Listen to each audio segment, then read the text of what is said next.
Halo semuanya, kenalin nama aku Anifah Nadia dengan NIM 01121288222786. Aku dari Prodi jurusan Ekonomi Pembangunan kelas A Indralaya, kelas B Indralaya dengan mata kuliah Ekonomi Regional kelas B.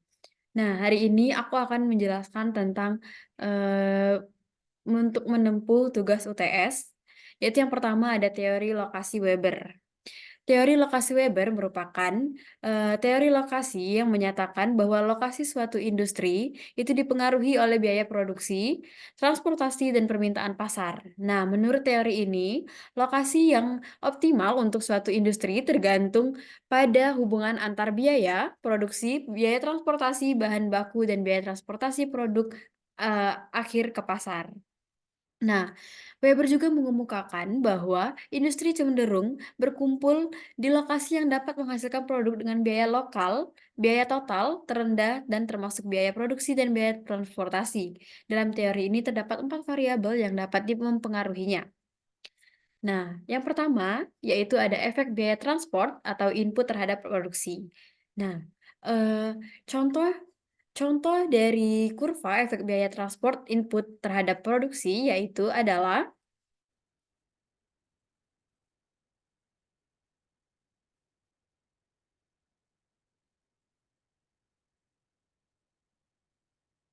Nah, seperti yang kita lihat, yang pertama ada efek biaya transport input terhadap produksi. Dengan adanya kurva, yaitu di sini, sebagai segitiga yang kita lihat, yaitu semakin tinggi biaya transportasi untuk memperoleh input produksi, maka perusahaan akan menempati lokasi yang dekat dengan sumber inputnya. Nah, jika suatu industri membutuhkan bahan baku yang mahal untuk proses produksinya, maka perusahaan akan mencari lokasi yang dekat dengan sumber bahan baku agar dapat mengurangi biaya transportasi dan dapat mengurangi biaya dan meningkatkan efisiensi produk. Nah, hal ini juga dapat mempengaruhi keputusan keputusan investasi dan lokasi perusahaan dalam jangka yang panjang. Nah, selanjutnya yang kedua, itu ada efek biaya transport output terhadap produksi. Nah, eee, efek biaya transport output terhadap produksi itu ada tiga. Yang pertama industry weight lossing, yang kedua industry weight gaining, dan yang ketiga ada industry food loss. Nah, mungkin selanjutnya gitu yang ketiga ada efek perubahan biaya faktor lain terhadap produksi. Nah, seperti yang kita lihat, efek perubahan biaya faktor lain terhadap produksi itu memiliki kurva seperti sebagai berikut, yaitu dengan penjelasan perubahan biaya faktor lain. Selain transportasi seperti harga tanah dan biaya tenaga kerja dapat menggeser lokasi optimum suatu perusahaan. Dapat diilustrasikan dengan garis isodapen yang ada di sini, yang menghubungkan lokasi dengan biaya transportasi yang sama. Semakin jauh pergeseran dari titik optimum, semakin tinggi biaya transportasinya.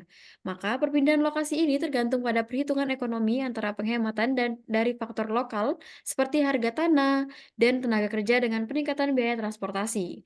Nah, jika penghematan lokal ini melebihi peningkatan biaya transportasi, maka perusahaan akan memilih untuk berpindah.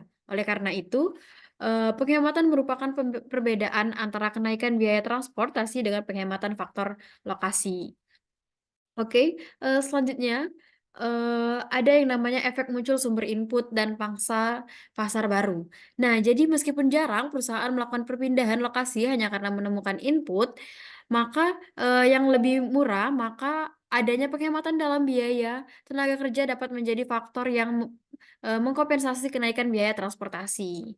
Oke, selanjutnya yaitu kita akan memasuki dari teori Selanjutnya, kita akan memasuki dari teori lokasi Moses. Nah, seperti yang kita tahu, teori lokasi Moses itu seperti ada teori lokasi pusat. Teori ini menekankan pentingnya lokasi geografis dalam menentukan keberhasilan suatu bisnis atau kegiatan ekonomi.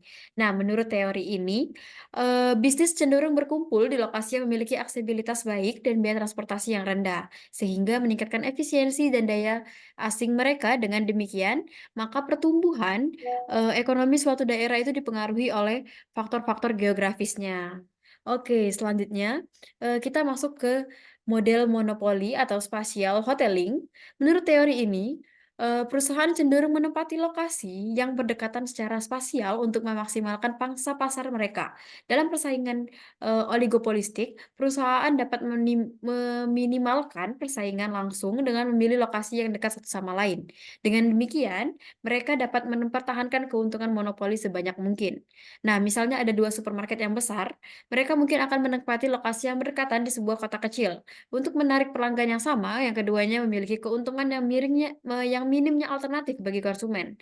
Nah, konsep ini juga sering digunakan untuk menjelaskan fenomena lain seperti diferensiasi produk, strategi pemasaran dalam konsep lokasi geografis.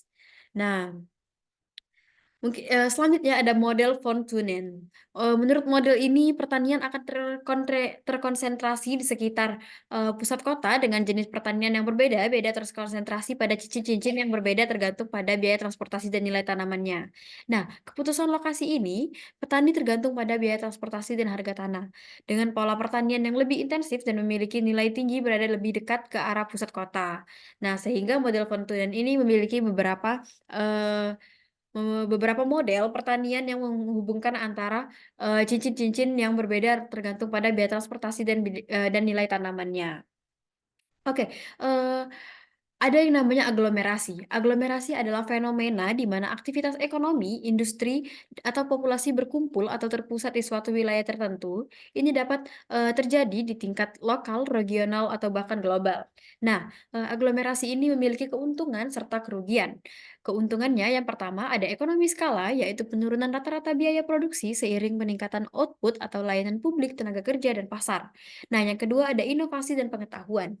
Nah, tahukah kalian, inovasi dan pengetahuan itu memfasilitasi pertukaran pengetahuan yang mendorong, percepatan dari inovasi.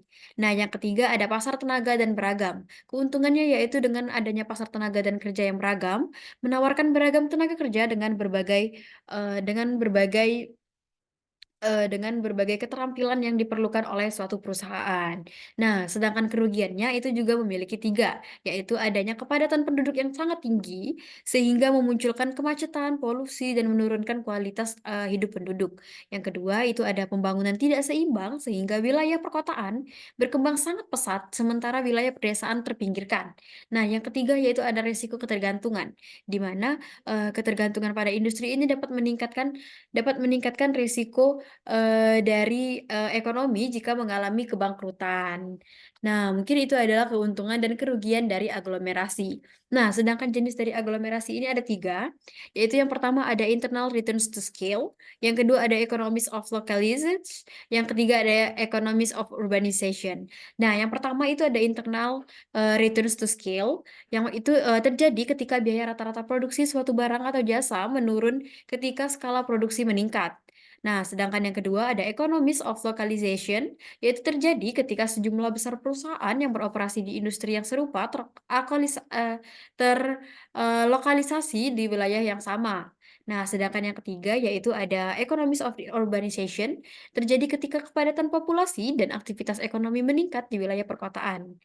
Nah, oke, mungkin sekian aja, pemaparan UTS saya pada hari ini, saya pamit undur diri, terima kasih, sampai jumpa semuanya.